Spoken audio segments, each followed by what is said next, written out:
কাঁচা কাঁঠালের এই তরকারিটা হলে মাছ মাংসকে আপনারা বলবেন যে দূরে থাক। আসসালামু আলাইকুম, সবাই কেমন আছেন? আশা করছি আল্লাহর রহমতে ভালো আছেন। আজকে আমি খুবই মজার একটা তরকারি রান্না করব কাঁচা কাঁঠাল দিয়ে। এর জন্য সব কিছু রেডি করে নিতেছি। এখানে আমি বটি আর হাতে সরিষার তেল লাগিয়ে নিতেছি যাতে হাতে আঠাটা না লাগে। অনেকেই কাঁঠালের আঠার ভয়ে এই কাঁঠাল খেতে চান না, তারা এভাবে দায়ে আর হাতে যদি তেল মেখে নেন তাহলে আর আঠার ভয় থাকবে না। আর এই কাঁঠালের তরকারিটা খেতে কিন্তু খুবই মজা লাগে।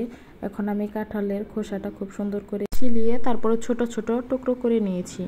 টুকরো করে নেওয়া হয়ে গেলে আমি পানি দিয়ে ধুয়ে নিতেছি। এরপরে লবণ আর হলুদ দিয়ে আমি একটা পাতিলের মধ্যে কিছুটা পরিমাণে পানি দিয়ে তারপরে সিদ্ধ বসিয়ে দিয়ে দিলাম। আর 80% যখন সিদ্ধ হয়ে যাবে তখন আমি এগুলা নামিয়ে নিব। এরপর একটা ছাঁকনির মধ্যে দিয়ে আমি পানিটা ঝরিয়ে নিব। পানি ঝরানো হয়ে গেলে একটা পাটার সাহায্যে আমি সবগুলা কাঁঠাল ছেঁচে নিব। আর কাঁঠালের বীজের মধ্যে যে একটা খোসা থাকে, পাতলা একটা আবরণ থাকে, সেটা আমি খুব সুন্দর করে বেছে নিব, কারণ রান্নার পরে এটা মুখে লাগলে খেতে ভালো লাগবে না। এর জন্য আমি এই খোসাটা ছিলে নিতেছি, যে আপনারা দেখলে বুঝতে পারতেছেন যে কেমন করে আমি খোসাটা ছিলে নিতেছি। আর একই পদ্ধতিতে আমি সবগুলা কাঁঠাল এখন ছেঁচে নিব। কাঁঠালের এই তরকারিটা খেতে কিন্তু খুবই মজা লাগে। আমরা প্রত্যেক সিজনে আসলে বেশ কয়েকবার এই রেসিপিটা ট্রাই করি, খুবই মজা লাগে আমাদের কাছে।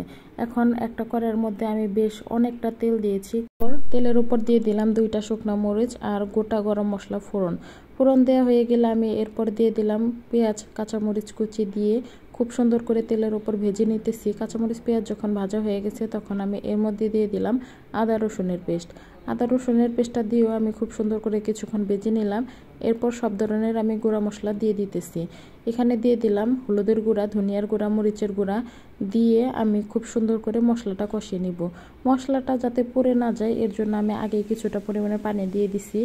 আর লাস্টে দিয়ে দিলাম জিরা গুঁড়া দিয়ে আমি আবার কিছুটা পরিমাণের পানি দিয়ে খুব সুন্দর করে মশলাটা কষিয়ে নিব। মশলাটা আমি খুব সুন্দর করে এই যে ঢাকনা দিয়ে ঢেকে বেশ অনেকটা সময় নিয়ে কষাবো, কারণ কাঁঠালটা আগে থেকে 80% সিদ্ধ করা ছিল। এর জন্য কাঁঠাল হইতে বেশি সময় লাগবে না, মশলাটা যাতে গন্ধ না আসে এর জন্য আমি বারে পানি দিয়ে খুব সুন্দর করে মশলাটা কষিয়ে নিতেছিলাম। মশলাটা যখন কষানো হয়ে যাবে তখন আমি এর মধ্যে দিয়ে দিলাম আগে থেকে ছেঁচে রাখা কাঁঠালগুলা দিয়ে এখন আমি মশলার সাথে খুব ভালো করে মিশিয়ে নিতেছি। এরপর ওই যে একটা অ্যাড আছে না, যে ধুতে থাকো দো, সেরকম এখন আমার অবস্থা, নাড়তে থাকো এরকম, মানে নাড়া বন্ধ করা যাবে না। যতক্ষণ চুলার ওপরে থাকবে ততক্ষণ নাড়তেই হবে যাতে নিচে লেগে না যায়। নিচে লেগে গেলে খেতে ভালো লাগবে না। এই তরকারিটা এতটাই মজা হয় যে হওয়ার সাথে সাথে আমি আর আমার শাশুড়ি মা দুইজনে মিলে বাটি নিয়ে বসে যাই। দুইজনে শুধু এমনি অর্ধেকটা খেয়ে ফেলি। এরপরে আর অর্ধেকটা সবাই মিলে আমরা ভাত দিয়ে খাই। এখন এই যে দেখতেই পাচ্ছেন খুব সুন্দর করে আমি নেড়ে চেড়ে ভেজে নিতেছি। ভাজতে যখন কড়াই থেকে এমনিতেই উঠে চলে আসবে বা তেল বের হয়ে আসবে যে এরকম, তখন এটা হয়ে গেছে। এখন নামিয়ে নেওয়ার পালা। আমি একটা চামচের সাহায্যে একটা বাটিতে নামিয়ে নিতেছি। এরপরে আমি দেখাচ্ছি যে কতটা মজা করে আমরা এই খাবারটা খেলাম। আর এরপরে চলে আসলাম ভাত নিয়ে টেবিলে বসে গেলাম। এরপরে ভাতের সাথে ছিল মুরগির মাংস, করলা ভাজি, ডাল, কিন্তু সবগুলা বাদ দিয়ে আমি শুধু এই খাবারটাই খাইছি।